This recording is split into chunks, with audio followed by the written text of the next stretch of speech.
Right, so it seems na wala na yung iba. Well, anyway, konti na lang din naman na to. So, yun, balikan na lang nila yung video na i-upload ko. Okay, so without further delay, continue na natin. Mga 5 minutes na lang to, and then tapos na. So, dito tayo nagtapos kanina. Okay, so as usual, so correction, may A dapat example. So as usual, after this, you're going to have a quiz. Okay, so quiz on ordered pair. Okay, so iwanan ko na to sa inyo. So medyo similar lang din naman to sa example natin. Okay, so moving on, we have here a Cartesian product. Okay, so given sets A and B, the Cartesian product of A and B, denoted A times B, and read as A cross B, is the set of all ordered pairs AB, where A is in A and then B is in B.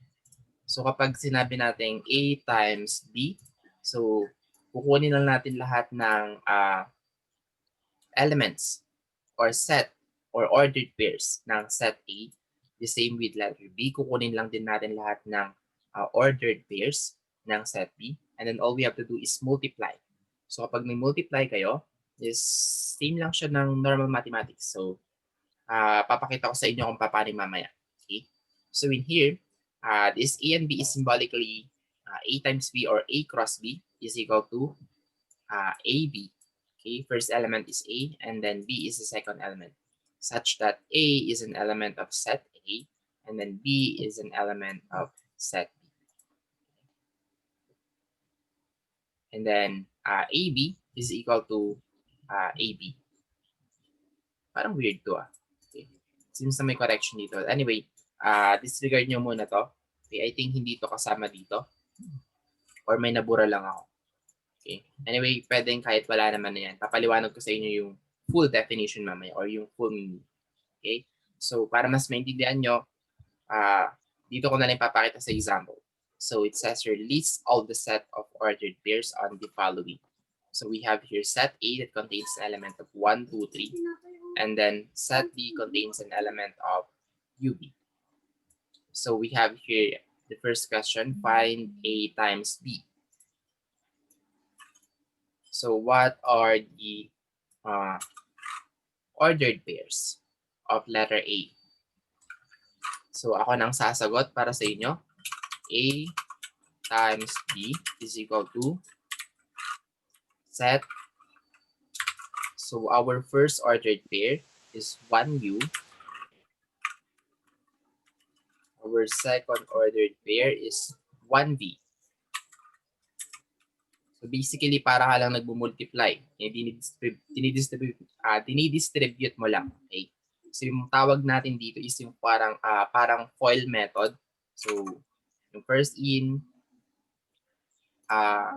tapos outer, at saka yung pinaka last layer. Parang ganun. And then the next one is 2U. 2U and then 2B.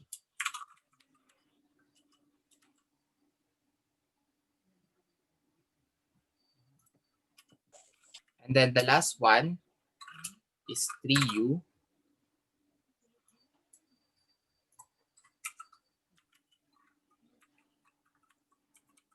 And then 3B.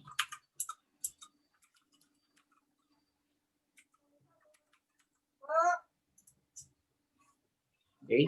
So, ganun lang sa letter A. So, basically, minultiply nyo lang or dinistribute nyo lang yung mga elements natin. Okay? How about letter B? Anyone who wants to volunteer? B times A. So what are the ordered pairs of B times A?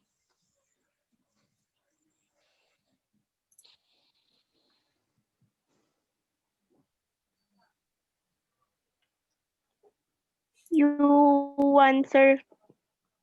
Okay, so U1. What's next? U2, sir. U2. Okay, one? U3, sir. Next. B1. B1. Next. B2. Next. B3, sir. Okay, so ganun lang kasimple. So para lang kayo didistribute. Okay? How about letter C?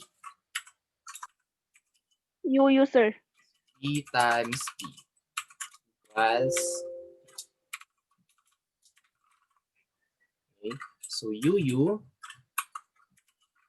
what's next? BB, sir. BB, sir. B. Ano pa?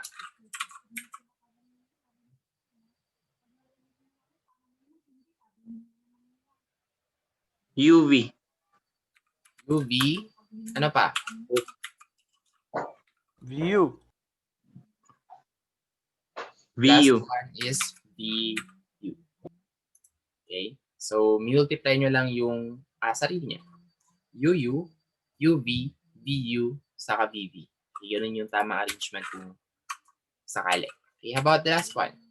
How many elements are in A times B, B times A, and then B times B? So, para hindi kayo mahirapan dito, okay, ang pinakamadaling way is find the count of elements of A and then the elements of B. So, meron tayong 3 elements saka 2 elements. So, for this one, ito pinakauna, 3 times 2 is 6. Plus, B times A, so binaliktad lang. So, 2 times 3 is still 6.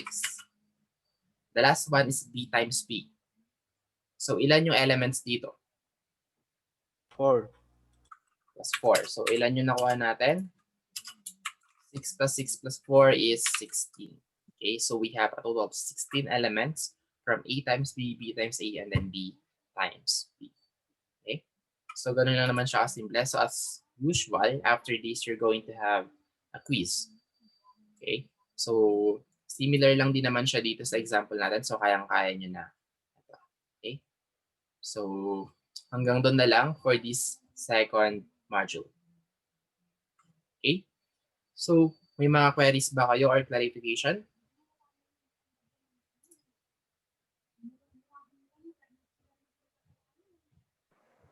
None, sir. Any queries? So kung wala nang katanungan yung iba, so pwede na kayong mag-leave. So see you next meeting ulit sa Thursday. Okay?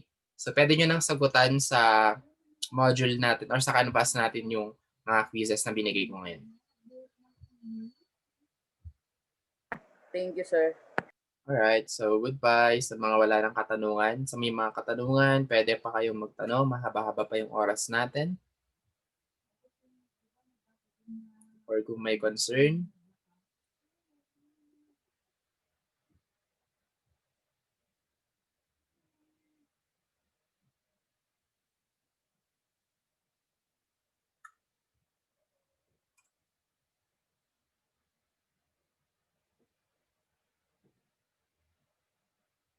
Thank you, sir. alright, so thank you then.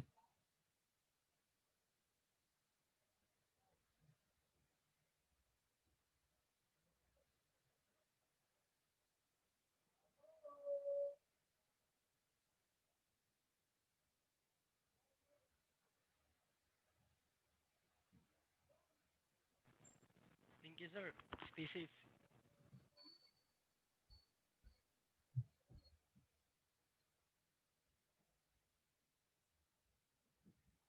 Goodbye and thank you, sir. Thank you then, Miss Cario. So, Bye, sir. alright, so Mr. Gohan, question? Nawala. Alright, so A, Miss Wakat, Miss Rachel, Miss Cario, question? Okay, wala. Wala po, sir. Mr. Wakat pala yun. Okay. Sige. How about you, Wala, Miss? sir. Wala yata to. Umalis yata. Siguro iniwan nila. Anyway, so goodbye. I'll close this one now. Goodbye.